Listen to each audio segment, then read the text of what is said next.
do that one more time.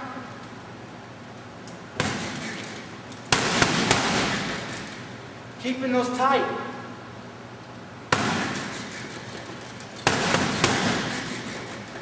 I'm hitting, I think, with a lot of power. All with my pivots. Letting my feet pivot, giving myself that option. I feel that it's a good way to go. So I'm not here to try to offend anybody. That's not my intention, none whatsoever. So all I can say is broaden your horizons, try these things. And don't just try it once, try it maybe 100 to 1,000 times. Really give it your all. Really try your best to understand the movement, to see if it has merit. This is a science, guys, but it's not an exact science. And you're going to find that certain things will become obsolete, certain things will be tweaked, certain things you'll find that if you change it a little bit, you're going to get that much more power. I'm still learning. I will always learn. I will always see if someone else has some idea, a tactic, a way to do something stronger, faster, and better. I'm going to gravitate towards that. I'm going to see that's proven. Okay, let's put it against this and see how it works against this type of opponent. Now, whoever is the victor, this is the classic example. So you might say, well, that's individuals fighting each other. It might be a different scenario if you have two different individuals, and I understand that. But technique is technique, and things need to be explored and examined and tried. And you can't allow yourself to give your whole intelligence to someone else. It's just not right. You need to find the truth for yourself. I stuck with Bill Lassiter for a long time, and he's still my instructor, and I still go to him and I still work out with him. And I work out at my gym, and I train with some of the guys here, and they have insight, and then I have insight, and everyone shares ideas. No one's the alpha male, alpha female dog of them all, and just say, hey, well, I'm the only instructor, I know what's right. It's not like that. So, to me, that's just the way it is. You have to question your instructors, all of them. It doesn't matter if you're just into Kung Fu San Soo. Question. See if what he or she that is teaching you makes sense. Okay, you can't say, well, that person said it was true, so therefore it's true. You just, like I said, you just surrendered yourself. You can't let that happen. This is about your life. This is about you protecting your life. Question it. Maybe it works for that instructor, but what does it work for you? Does it have the same attribute? Do you have the same attributes as your instructor? Maybe your instructor can't do a cartwheel and you can, and so therefore you could do a move or you do a cartwheel and you get past someone's guard or whatever. That's jiu-jitsu lingo for some of you guys. Just all I can say is you must question everything. I've always said about Bill, I believe 98% of what he says, because there's always that 2% where you know what, that's just not working for me. But that's a big percentage, 98%. Some of the guys here, some of the instructors I have here, I'm 75%, 85%, some 98%, some, their technique just doesn't mesh with my technique, so I'll never do that. It just doesn't feel right for me. I'm not comfortable. It works for you perfectly, doesn't work for me. So I question everything that has to do with fighting. I have to, because it's my life. And I don't want to gamble my life with just somebody else's perception of what's true and what's not, especially if they've never fought before and they call themselves an instructor. It doesn't matter if you've fought or you've never fought. You can still be a great instructor. You can still teach others, and they can really come on top and win fights.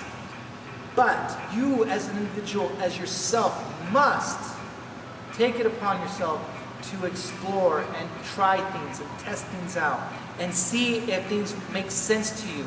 Don't just surrender your intelligence to someone else and say he said it's true, therefore I believe it. Nonsense. So everything that I'm telling you, I don't expect you to believe.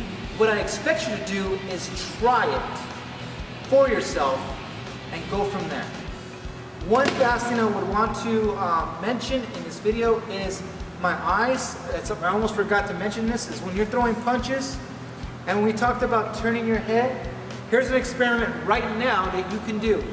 I want you to throw a punch and allow your head to move away. Although you can still see your punch, if your head's turned, I want you to if you're throwing a left punch, I want you to close your left eye. You'll notice you can't see your fist. And keep your eye closed and just turn your head, turn your head, turn your head. With my right eye open, okay, now I can see my fist. That's not good. You're taking away your depth perception whenever you allow only one eye to work for you. That's another reason why I don't let my head turn. I keep my head here so I can keep both my eyes on you, and so I can protect my face and my jaw from getting killed out here. But by letting my head turn, of course, you can see you can hit me.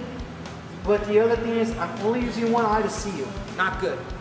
So try that as an experiment. Let that be kind of a little bit of proof for you, and give it a go. Try it and see if it works for you. So these are things that has worked for me in the past, and it's working for me in the present, and who knows, I might change my mind in the future.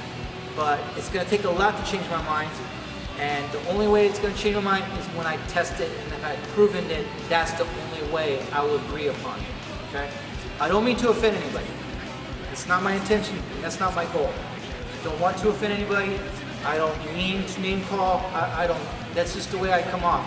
I come off unforgiving. I sugarcoat nothing. Anyone that's ever met me knows that I don't hold back what I say or what I think. I just tell you how I feel, and that's all you're going to get. You're not going to get someone that's going to be kind of like a politician and try to just smooth you over. That's not me. I refuse to be that way. I won't be that way. And I'm sorry if that offends you. So if it does, it's not my intention. If I do offend you, give me a call. Even better, come and talk to me personally. I'm not hard to find. So I think everyone knows where I'm at. And if you don't know where I'm at, just look me up on the internet. You'll find me. So, or just send me a message and I'll give you my address. But like I said, I will be willing to talk with anybody over this, and I'm not going to hide. So keep that in mind. All I ask is for you, don't hide behind a computer and type, and be one of those, cowards. That's all I can say you're going to be. So we have too many of those in this art, and it needs to stop. It really does. So we need to explore, we need to test. If you don't want to do grappling, I'm not saying you have to. Would you become a better fighter?